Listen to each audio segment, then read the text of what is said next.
Hello, and welcome to another episode of the Virginia Dental Association's podcast, The Fulcrum. My name is Karen Wood, and I am the Director of Operations for the VDA Member Perks, which is the VDA Member Benefit Program.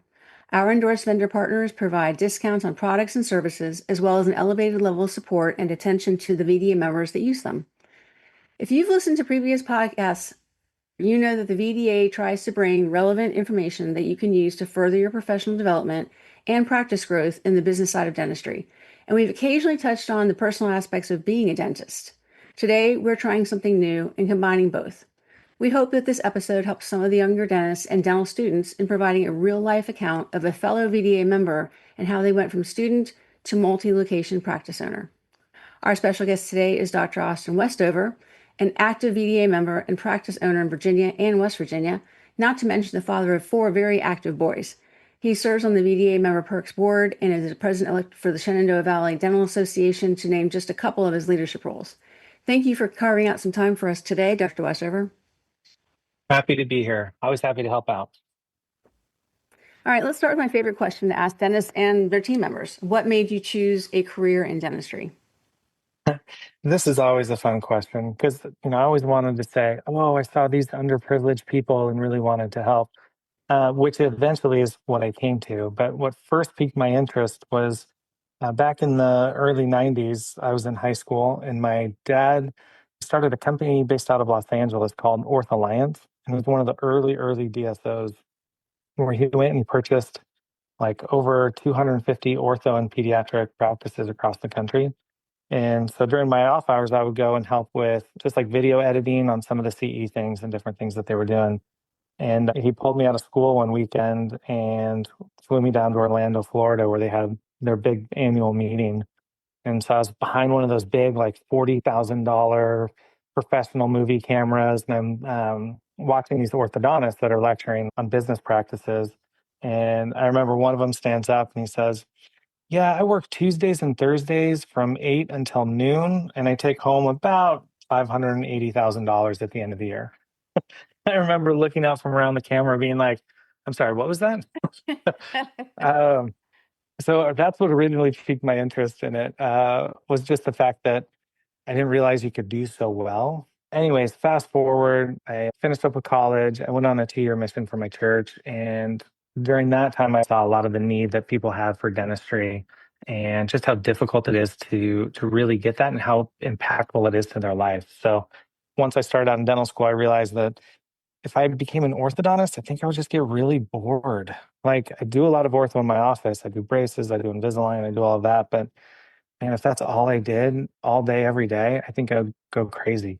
So ultimately, at the end of the day, I really love the fact where people can walk in and they've got just debilitating pain, right? And they walk out totally cured. Like, what kind of profession is there where you can really help take someone from debilitating pain and within an hour they're walking out feeling fantastic?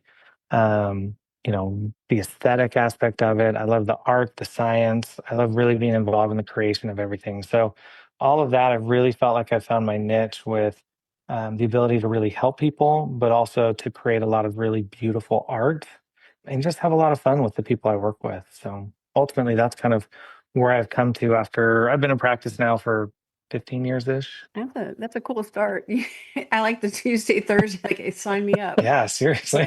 So, did you have a mentor or some other form of guidance to help you make these, solid financial decisions to get where you are today? I mean, how to handle student loan debt, finding the associates, acquiring loans. And, what are your recommendations on resources for dentists? Because there's a lot of them that get very nervous about their career path because they don't know what they don't know.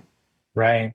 I'm the first dentist in my family, the first medical professional. My dad is always in from the insurance side. So either big DSOs, he started out on the health insurance side.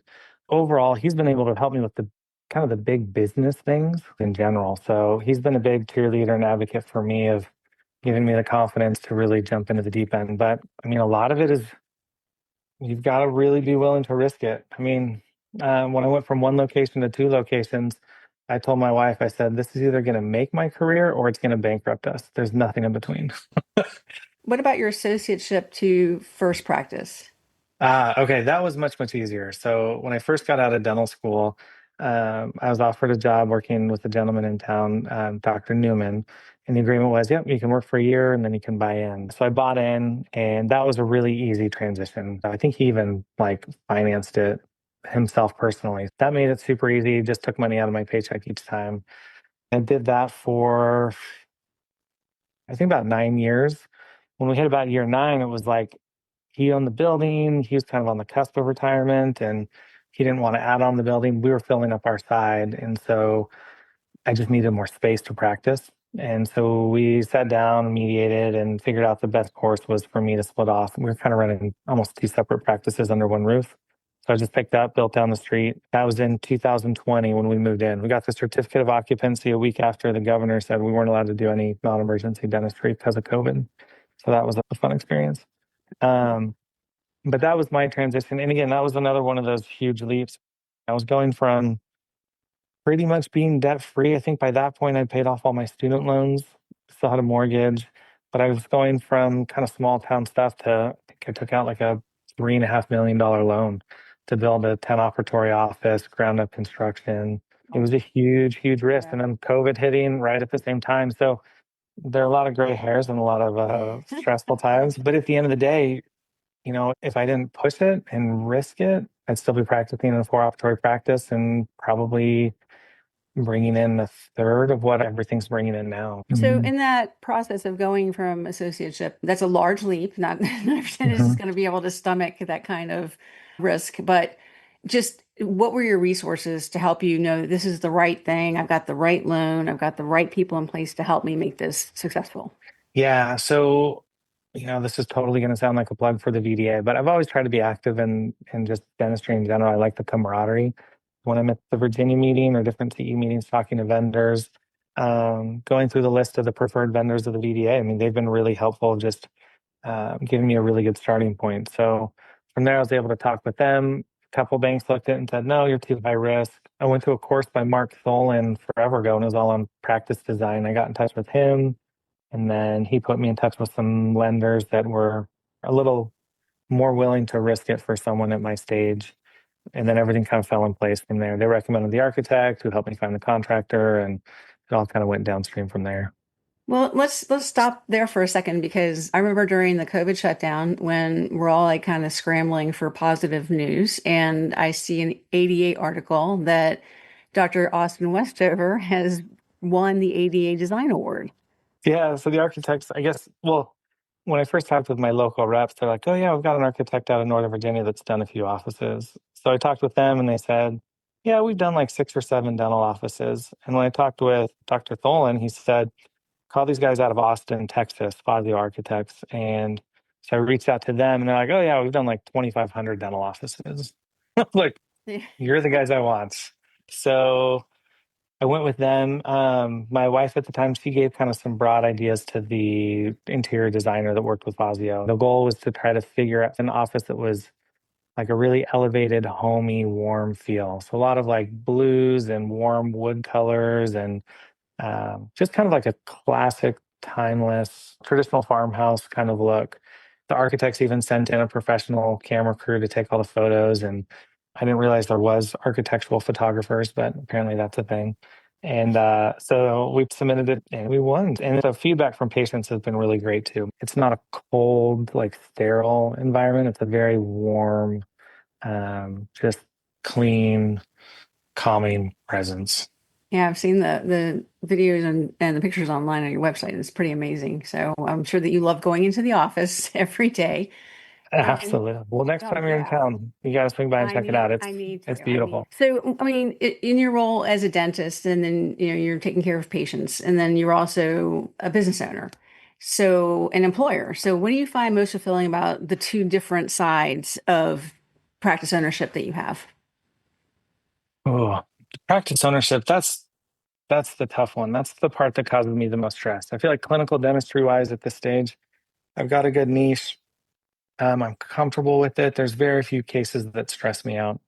The business stuff is really kind of learning in progress. We don't get a lot of schooling on this. I mean, ultimately, you just have to find a really, really good office manager, I think has been the key to make it successful for me. There's just so many little things you have to do. And if you're seeing patients from 8 to 5, Like, when do you find time to run the business? So the biggest struggle I have right now is just trying to find all the time to just fit everything in. So that's the part I'm currently still working towards. So, what does a typical day in your practice look like? Working with your team for patient care, and I have to ask this because I've just been in dentistry for so long, and every consultant will tell you that the morning huddle is one of the most important things you can do, and a lot of offices just don't get that done. So, do you actually do a morning huddle? And from there, where does your day go? Yeah, so we do a morning huddle at 7:45. The whole team's involved. We put a little sign out on the check-in desk of, yeah, grab a cup of coffee, get comfortable, we'll be back in a few minutes. In the morning huddle, we start off with the best thing that happened the previous day, so kind of celebrating our wins first and foremost. And then we just move on to running through the patients of the day, looking for different opportunities, filling holes in the schedule, talking about patients that have special needs or certain health concerns, or just even preferences to make them more comfortable, just to make sure everybody is aware of who's coming in, what they're coming in for, making any last minute tweaks or changes. And then we just hit the ground running. So usually I kind of just dive in and run solid. Mondays I have a lunch break, but I'm usually spending that time doing some digital dentistry and designing and lab work or catching up on emails. But generally I'm kind of just nose to the wheel there and just working through. And then it's 5 o'clock. I kind of blink and the day's over and come up for air and try to figure out what just happened and go home. Then I have to go through all the notes and tweak and change and realize, oh, we forgot to send that case to Invisalign, or oh, we needed to change this, or oh, we needed to do that. So just a lot of catch up. Again, going back to the work life balance, I haven't figured that part out yet. So that's my next step. Let us know when you do. We could all use that. But you mentioned digital dentistry, so let's talk technology for a second because I know how passionate you are about it, and you're a bit of a techie nerd, and I say that with all the love in my heart because I am one myself. So, what are some advancements in dental tech or techniques that you've incorporated into your practice, and have you incorporated any AI features? Yeah, so this is the stuff that I get really nerdy and super excited about. I think obviously the big thing is AI. We'll start there. We're currently using Pearl for x-rays. It just kind of flags and tags things that are suspicious. I never rely totally on that. I'll always kind of cycle back through. I think it's like $200 a month. And I figure if it helps me just see one cavity that I would have missed or one of my associates missed, then it's worth it for me. We use Oryx, Oryx, and we switched over to that maybe 8, 9 months ago. And they've really been pushing the envelope on advancements. So they rolled out a whole AI suite that had everything from assisted perio charting to clinical notes and provide a summary of everything where you could even have the microphone running and the patient would talk and you would talk and then it would copy the whole transcript and then also break it down into summaries of the whole visit. We played around with it for a little bit and I personally felt like it needed a little bit more. I mean, we started it right when they launched it. And so I'm going to give it another year or so to circle back and try that out. But I think there's a lot of really interesting things it can do, especially when it comes to front end billing, dealing with insurance, predeterminations. So Oryx has done a lot of the automated stuff, which has been really helpful. And it's really helped the front with accounts receivables and collections. The more we can see with that integrating better with the insurance, I think the quicker we'll have turnaround times. Because ultimately, the number one question is, how much is my insurance going to pay? Which is really a different way of saying, how much am I going to have to pay? Right. And then trying to streamline it so that way we can get paid by insurance quickly. Are patients looking for tech? I mean, do you find that there's an advantage there? Like, if you're showing an X-ray, do they find that second look, I think is what they call it with Pearl? I think it's second opinion or something. Do you find that that is helpful for helping a patient understand the treatment that they need? I've had one or two patients ask, are you using AI for anything? I especially like it for a patient that comes in where you can tell that they're just not buying it. Talk through what they have, and they look at you, you're like, yeah, I don't believe you. They'll put it up on the TV and say, yeah, I see these bright pink spots on the x-rays. Those are the cavities, right? The AI is just flagging those. There's another cool feature where it will trace out the different layers of the tooth. So it'll color like the pulp chamber will color purple, the dentin, I can't remember what color it makes it, but it breaks the tooth down into different layers and then it will lay how big the cavity is on top of it. So I think it's especially helpful for those deep cases where, like, do you see how close the pink cavity is to the purple nerve? That's why we have to do a root canal or extract the tooth. I think that's been helpful for patients. What about insurance claims? Does that AI feature help with the claim process and getting things paid for? I would have to ask my admin team. I do know my admin team has been able to get payments from a lot of the insurance companies now within like 2 or 3 days, which blows my mind. So I think our average time to collect our full amount now it's like 7 or 8 days total. Wow. So I don't know if it's because of these helpful AI features or I don't know. I might Whatever it have is, to. they're pretty fantastic though. So, what's on your technology wish list? Well, it's funny. Some people like fancy cars, some people like big houses. I like my gadgets. I just got the Sprint Ray Pro 2 this last week, which was kind of a bittersweet purchase for me because A, it's so easy to use. You just kind of send stuff and it just does it. And that's blown me away. But the bitter part is the fact that I used to have to do a lot of like tweaking and changing and setting and placing screws and supports and all of this stuff. And now it's just automatically done. And I feel like I'm just not getting enough interaction with it, you know?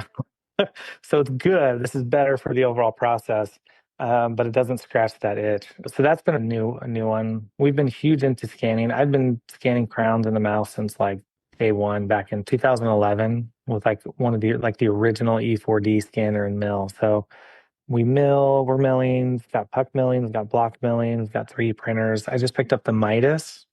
I think the Midas, especially once the materials catch up, I think that's going to really revolutionize things for everybody.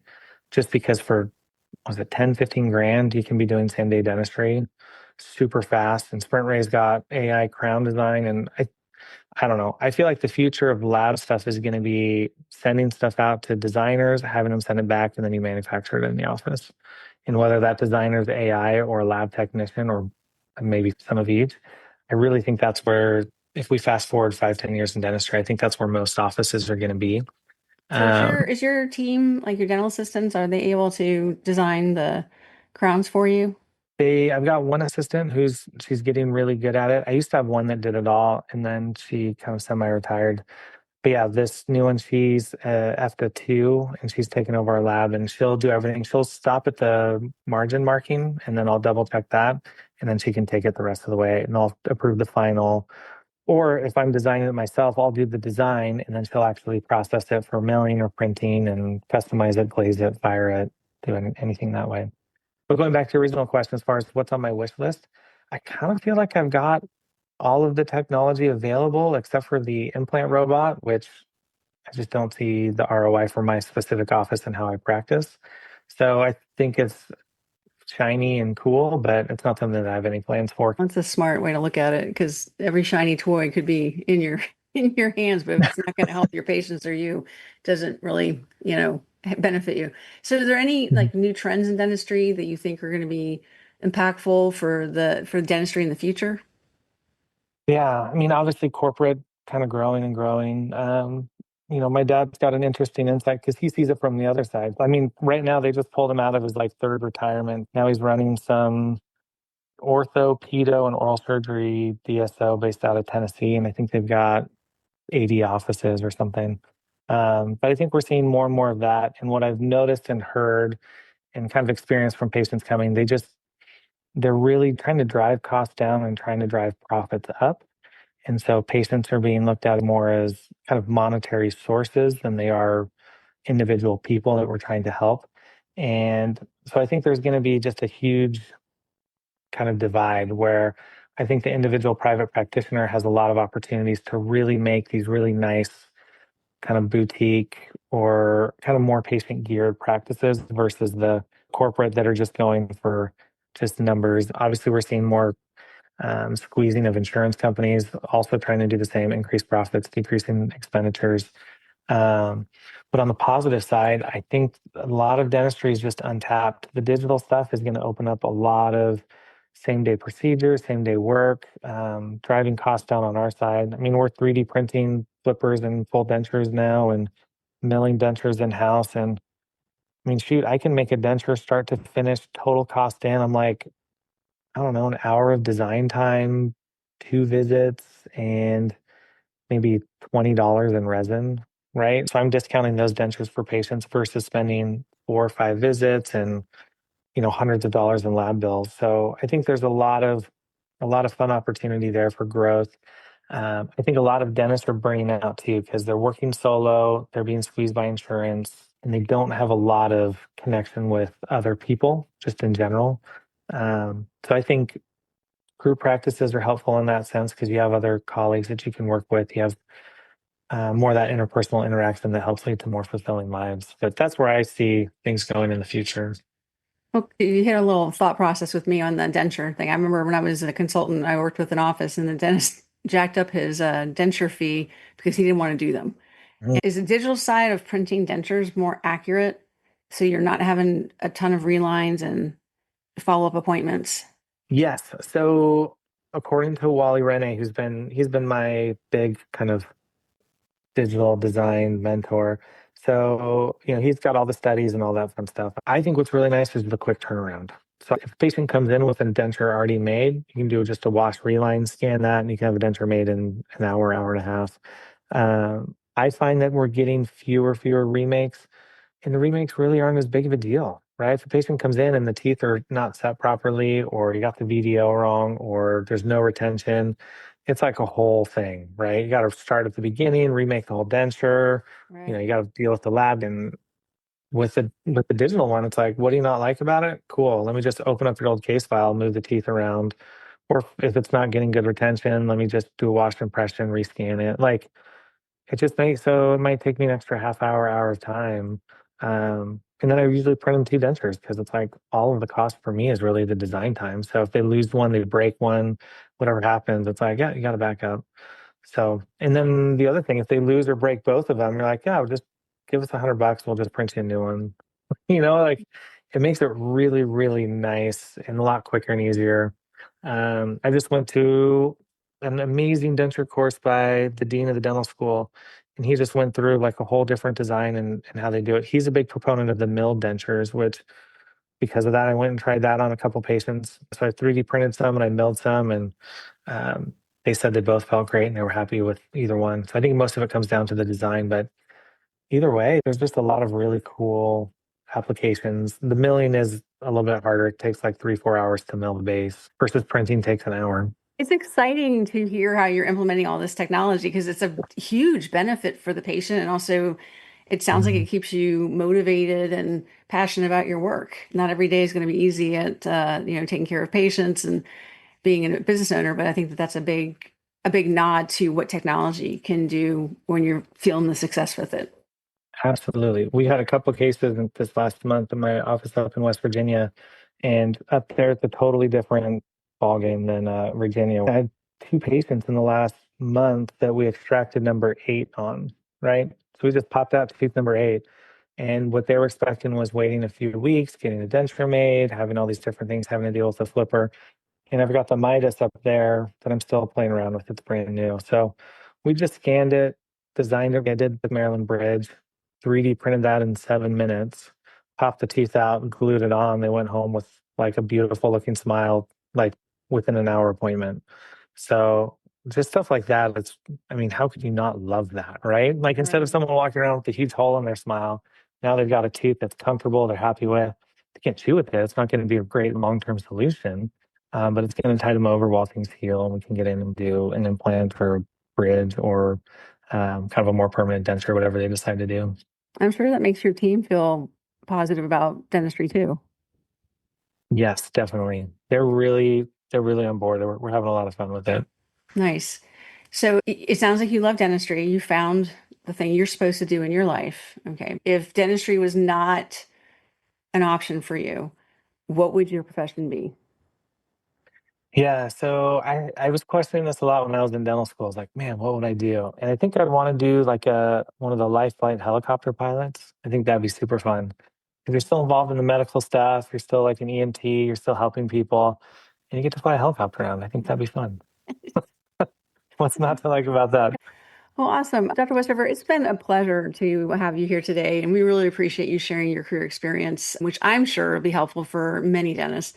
Can you share your practice website for those listeners that want to see this award-winning office? Sure. It's easy. It's just westoverfamilydentistry.com. And feel free if you have any questions about anything too. I'm always a big proponent of helping others and just being involved in the dental community and just having good contacts. If you have any questions or are in town and just want to come by and say hi, yeah, shoot me an email and we'll connect and I'll help in whatever way I can. And I don't think we mentioned in town, you're in Winchester. Oh, yes. So my main office is Winchester, Virginia, and the office we just opened is up in Charlestown, West Virginia. Well, that's very generous of you. I think networking is so important. And it's something I think that we've kind of lost track of. Here at the VDA, we really encourage everyone to reach out and find your mentors, find your people, and have your support system. So that's really important. Absolutely. The longer I do this, the more I realize the importance of, viewing the other dentists around you as colleagues and not competition. Because ultimately, at the end of the day, nobody can treat all the patients. And really, we're all trying to do the best we can, help each other. And if we band together and create those relationships, it's just more rewarding and more helpful. Dr. Westover, we thank you for your time and your words of wisdom and your positive spirit. And this is amazing. Contact information can be found in the show notes for Dr. Westover. Please like, subscribe, rate, and share our podcasts. Let us know if you have any suggestions for future topics, as it's our goal to bring relevant and helpful content to VDA members and their teams. Thank you for listening, and we look forward to having you return for the next episode of The Fulcrum.